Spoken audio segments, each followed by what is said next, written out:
이번엔 글로벌 특파원 리포트 시간입니다. 중국 현지의 생생한 분위기 강현우 베이징 특파원과 알아보겠습니다. 자, 전일 중국 증시 하락했습니다. 지금 양회 랠리가 실종됐다라는 평가들도 나오고 있는데 전반적인 특징들 정리해 주시죠. 중국 최대 정치 이벤트인 양회 개막 이후 중국 본토 증시의 약세가 계속되고 있습니다. 양회를 전후해 정책 수혜주 중심으로 상승세를 보이는 이른바 양회 랠리가 사라진 겁니다. 상하이 종합지수는 어제 0.22%, 선전 성분지수는 0.16% 내렸습니다. 두 지수 모두 나흘 연속 하락세입니다. 홍콩 항생지수도 소폭 약세로 장을 마쳤습니다. 홍콩 증시를 통한 외국인 자금의 본토 주식 거래인 북향자금은 어제 41억 위안 매도 우위를 보였습니다. 화요일부터 사흘 연속 순매도를 이어갔습니다. 본토 투자자의 홍콩 주식 거래인 남향자금은 2거래일 연속 순매수를 나타냈습니다. 시가총액 상위 주식들 중에선 차이나모바일, 차이나텔레콤, 차이나유니콤 등 국유통신 3사가 급등세를 보였습니다. 5세대와 6세대 통신망 투자가 지속될 것이라는 기대가 상승 동력으로 분석됩니다. 업종별로는 엔지니어링과 전자화학이 3%대 강세를 나타냈습니다. 반면 여행, 교육, 백화점 등 유통, 서비스업은 그 약세를 보였습니다. 홍콩 증시에선 중국 지도부가 공동 부유를 다시 강조하면서 텐센트, 알리바바, 메이탄 같은 빅테크 주식들이 약세를 보였습니다. 홍콩 증시에서도 중국 통신 3사가 강한 흐름을 보였습니다. 네, 시장의 주목을 받았던 양회가 끝이 났고 어제는 주요 경제 지표들이 발표됐는데요. CPI를 중심으로 현지 경제 상황은 어떤지 같이 진단해 주시죠. 네, 먼저 어제 나온 2월 물가지수를 보면 도매 물가인 생산자 물가지수 PPI가 작년 같은 달보다 1.4% 떨어졌습니다. 5개월 연속 하락세로 경기 부진에 물가가 하락하는 디플레이션 상태임을 나타냈습니다. 시장 예상치는 마이너스 1.2%, 1월에는 마이너스 0.8%였는데 2월에는 이를 밑돌았습니다.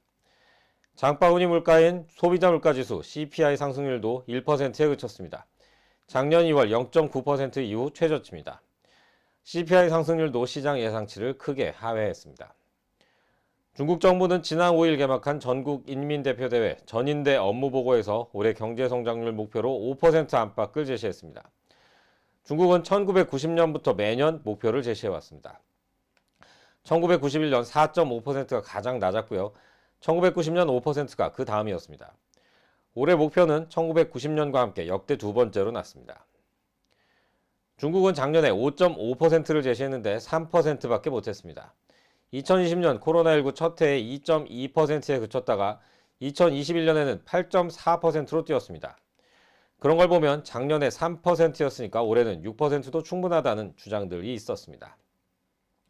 결국 돈을 풀어서 6%를 넘느냐, 돈을 안 풀고 5%만 하느냐, 이 사이에서 중국 지도부가 후자를 택했다, 이렇게 해석할 수도 있겠습니다. 중국은 성장 대신 부채 리스크 관리에 주력하겠다는 방침을 시사했습니다. GDP 대비 정부 부채 비율이 작년 말 처음으로 50%를 넘었는데요. 이를 50% 이내로 유지하겠다고 선언했습니다. 감세 범위도 축소했습니다.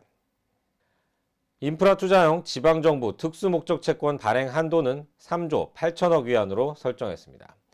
2021년과 작년 3조 6,500억 위안보다 소폭 늘었습니다. 하지만 작년에 올해분 2조 1,900억 위안을 조기 집행했기 때문에 실제 발행액은 대폭 줄어들 전망입니다. 결국 인프라 투자를 통한 경기 부양 시도는 작년보다 상당히 줄어들 것으로 관측됩니다. 신규 일자리는 1,200만 개 창출한다는 목표를 제시했습니다. 작년보다 100만 개 늘었습니다. 중국의 올해 대학 졸업 예정자는 1,158만 명으로 역대 최대입니다. 기존 역대 최대였던 작년 1,076만 명보다도 82만 명 늘어납니다. 또 해외에서 졸업하고 돌아오는 유학생도 100만 명 될 거라고 합니다. 올해 전체 취업 대상자가 1,662만 명에 달한다는 통계도 있습니다. 실제로 목표대로 일자리 1,200만 개를 늘려도 충당하기 어려운 규모입니다. 중국 전체 실업률은 꾸준히 5.5%대를 유지하고 있습니다. 하지만 청년 실업률은 지난 1월 17.3%를 나타내는 등 고공행진을 이어가고 있습니다. 지금까지 베이징에서 한국경제신문 강현우입니다. 고맙습니다.